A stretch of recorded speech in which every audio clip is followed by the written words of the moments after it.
रात का वक्त था। एक गरीब लड़का अपनी झोंपड़ी की छत पर बैठा आसमान देख रहा था। सितारों से भरा हुआ आसमान, जैसे कोई ख्वाब उससे बातें कर रहा हो। उसका ख्वाब था कि कभी एक तारा उसका हो, बस एक छोटा सा तारा जो सिर्फ उसके लिए चमके। एक रात जब वो झील के किनारे बैठा था, अचानक एक टूटता हुआ तारा उसके सामने गिरा।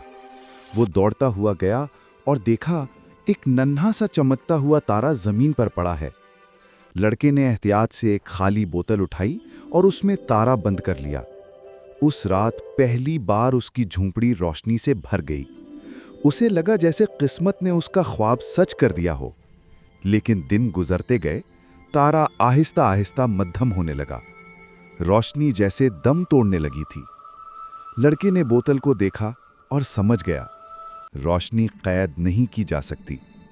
उसने बोतल का ढक्कन खोला और तारा आसमान की तरफ उड़ गया। लड़का खामोशी से मुस्कुरा दिया।